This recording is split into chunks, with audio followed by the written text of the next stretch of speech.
Mary Robinson séjourne à Kinshasa depuis le week-end dernier. L'envoyé spécial du secrétaire général de l'ONU dans les Grands Lacs a échangé ce lundi avec le Premier ministre sur la situation globale du pays et avec le président de la CENI. Ils ont fait le point sur le processus électoral. Nous parlerons également de la réintégration sociale des jeunes. 100 Kuluna convertis ont été engagés ce lundi par l'entreprise Atlantic Trading Company, succursale du groupe Congo Futur, une initiative de la fondation Werason. Voilà tout pour les titres. Bienvenue à tous. L'envoyé spécial du secrétaire général de l'ONU dans les Grands Lacs séjourne en RDC avant de s'envoler pour la capitale angolaise. Mary Robinson s'est entretenue avec le Premier ministre Matata Ponyo sur les avancées constatées dans différents secteurs de la vie nationale. Après la mésaventure du M23 dans l'est de la République démocratique du Congo, d'après Mary Robinson, des progrès sont observés, mais il faudrait maintenant les stabiliser.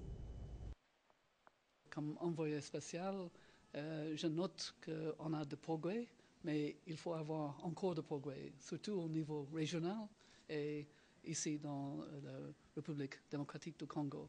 Hormis les premiers ministres, son agenda prévoit également des entretiens avec d'autres autorités congolaises, notamment le ministre des Affaires étrangères. Mary Robinson doit aussi s'entretenir avec les responsables de la Commission électorale nationale indépendante, avant de prendre part au sommet des chefs d'État des Grands Lacs prévu ce mercredi à Luanda. À la fin de ce mois, le 30 janvier, on aura la rencontre du comité régional de suivi des chefs d'État sous la présidence de Mme Zuma et le député secrétaire général des Nations Unies. Et quand les chefs d'État ont adopté ce plan d'action, alors l'accord cadre sera vraiment peut jouer le rôle très important dans l'avenir. À la primature, la reconstruction de la partie est de la République démocratique du Congo après l'échec du M23 a été au cœur des échanges. C'est vraiment la priorité maintenant de stabiliser et de reconstruire l'est du pays. Je crois qu'il faut vraiment avoir une confiance que la situation va en avance. J'espère que bientôt on aura ce gouvernement qu'on attend. Arrivé à Kinshasa le samedi dernier pour une visite officielle de 3 jours, Mary Robinson a pour mission d'évaluer les plans d'action des chefs d'État de la région sur application de l'accord cadre d'Addis Abeba. Cet accord signé en février vise à restaurer la paix et la sécurité dans la sous-région. Je vous l'annonçais aussi au sommaire, Mary Robinson s'est également entretenue avec l'abbé Apollinaire Malou, le président de la Commission électorale nationale et indépendante. L'état des lieux du processus électoral et les options fondamentales de la feuille de route étaient au centre des échanges. C'était au siège de la CENI. Suivez l'abbé Malou qui fait le point de cet échange au micro de Fabien Lumbala. C'était un état des lieux en fait du processus électoral. Voir où est-ce que nous en sommes avec la préparation des élections urbaines, municipales et locales, et aussi quelles sont les options fondamentales que nous voulons partager avec les partenaires.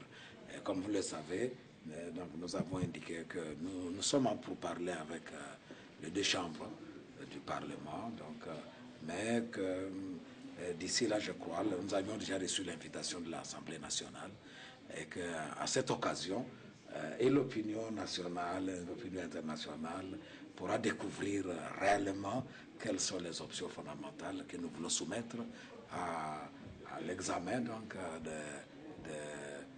du Parlement, parce que les options levées ont une incidence sur le calendrier.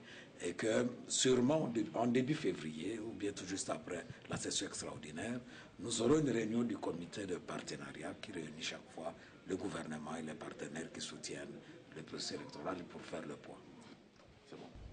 Et puis le rendez-vous de tous les lundis à la primature a été respecté autour du Premier ministre Matata Ponyo. Les différents membres de cette structure qui évaluent l'économie de la RDC ont tenu une réunion aux allures d'un bilan. Ainsi, plusieurs points ont été passés en revue, notamment la croissance, l'inflation, le taux de change et les perspectives pour 2014. À l'issue de la rencontre, la Troïka a décidé de poursuivre toutes les réformes structurelles qui ont été envisagées en 2013 et surtout celles qui n'ont pas été enregistrées sur le plan institutionnel, économique et social. nous sommes dans l'ère de la performance. Au niveau des vecteurs de croissance, nous avons noté qu'elle était essentiellement portée par le secteur minier. Mais de ce point de vue, nous avons aussi réalisé la nécessité de bâtir une croissance qui soit vraiment tournée vers l'intérieur. En ce qui concerne les taux d'inflation, là aussi, une très bonne performance parce que nous sommes à 1,07% en 2013 contre un objectif de 4%. Donc nous avons réalisé beaucoup mieux que ce qui était prévu.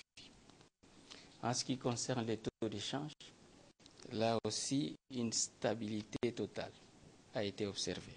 En ce qui concerne les perspectives 2014, là aussi, nous avons un objectif de croissance de 8,7%, mais de manière volontariste, parce que c'est ce qui nous est demandé par les chefs de l'État de travailler acharnement, de manière volontariste. Et donc, nous voulons atteindre déjà en 2014 une croissance à 2 chiffres. À ce jour, je pense que la Banque centrale du Congo est en train de domicilier tous les fonds irrélatifs auprès des banques commerciales. Autre titre d'actualité, plus d'une centaine de jeunes, tous des Kuluna convertis, ont été engagés ce lundi par l'entreprise Atlantic Trading Company, succursale du groupe Congo Futur, une initiative de la fondation Werason qui tient à la réintégration sociale de ces enfants qui jadis troublaient l'ordre public dans la capitale congolaise. Désormais, c'est à ces tâches quotidiennes que ces jeunes, autrefois appelés Kuluna, vont devoir travailler au sein de l'entreprise Congo Futur. Ceci après l'étape de leur démobilisation, leur encadrement psychologique et présentation aux autorités du pays. Werason, qui avait promis les accompagner jusqu'à leur réinsertion dans la société congolaise, a avec son partenaire Congo Futur trouvé un moyen de recadrer ses enfants en les engageant au sein d'Atlantic Trading Company. Nous avons été contactés par la fondation Werason sollicitant l'embauche de jeunes désœuvrés qui ont pris conscience de réintégrer la vie normale en abandonnant les actes inciviques qu'ils posaient à l'époque. Cette cérémonie d'aujourd'hui est l'expression de notre accord à cette demande. Donc le groupe Congo Futur accepte tous ces candidats dans son effectif organique. L'entreprise Atlantic Trading Company et la fondation Werason ont devant un inspecteur du travail venu palper cette réalité, signer un contrat de travail pour ce jeune. Aux jeunes embauchés, vous n'avez aménagé aucun effort pour trouver du travail. Vous n'avez présenté aucun profil pour être retenu. Nous avons la tâche de vous former et de vous encadrer. Occasion également pour Werason de conscientiser ces jeunes, les invitant à faire de ces travail leur gagne-pain dans le strict respect des règlements de l'entreprise Atcom. Les troubles ne servent à rien, le fauteur de troubles devient de malheureux. Vous êtes ici, les encadreurs veilleront sur vous pour s'imprégner de la conduite de chacun de vous. Nous avons accepté cet engagement. Veuillez les respecter, n'abusez pas de notre confiance. Un engagement social qui n'est pas de tout repos pour la fondation Werason et le groupe Congo Futur qui compte poursuivre ses partenariats pour une réelle réinsertion de Kuluna de 24 communes de la capitale congolaise. Et puis des gestes humanitaires, on en compte encore en cette période de festivités qui marque la nouvelle année 2014. La fondation Mukwetu a remis des dents dimanche à des enfants démunis dans la ville de Kinshasa. Cette organisation a visité successivement la maternité de Kintambo et l'orphelinat Père Franck dans la municipalité de Kasavubu. C'est un geste simple mais important qui vient une fois de plus de démontrer le niveau de compassion et de générosité de Mukwetu à l'endroit des enfants communément appelés Shege. Merci Mukwetu. C'est un grand geste, nous sommes vraiment très émus de voir votre fondation Mukwetu venir chez nous en ce jour.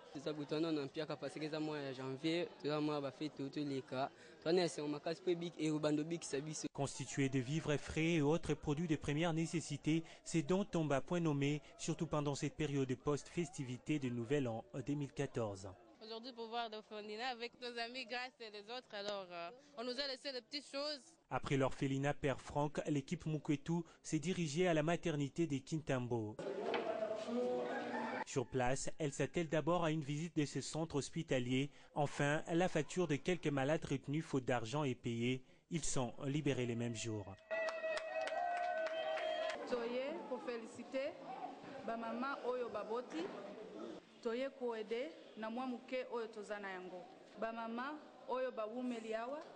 Il faut babima lelo. Mukwetu est une organisation socio-culturelle qui a démarré ses activités au mois de juin 2013 au cours d'un mémorable spectacle de musique. Et le parti lumumbiste unifié a rendu un dernier hommage dimanche à l'une de ses combattantes de première heure, Marie-Madeleine Gizenga, jeune sœur du patriarche Antoine Gizenga, décédée le 3 janvier dernier en France. Le corps de l'illustre disparu est arrivé à Kinshasa le samedi 11 janvier et a été mis en terre le dimanche au cimetière de la Nécropole. Plusieurs personnalités ont rendu un dernier hommage à cette battante qui a joué un grand rôle dans l'encadrement des structures et cadres du Palou, notamment le président de l'Assemblée nationale, Oba Minaku, ainsi que le vice-premier ministre et ministre du budget, Daniel Mukoko-Samba. En sport pour finir, championnat d'Afrique des Nations, CHAN Afrique du Sud 2014. On a joué ce lundi pour le compte de la première journée dans le groupe C. Mauvaise entame des Diables Rouges du Congo-Brazzaville, battu par le Ghana sur le score étriqué d'1-0. L'unique réalisation de la partie porte la signature de Théophile Anouba à la 35e minute. Fin de ce journal, restez avec nous, l'actualité continue sur votre chaîne.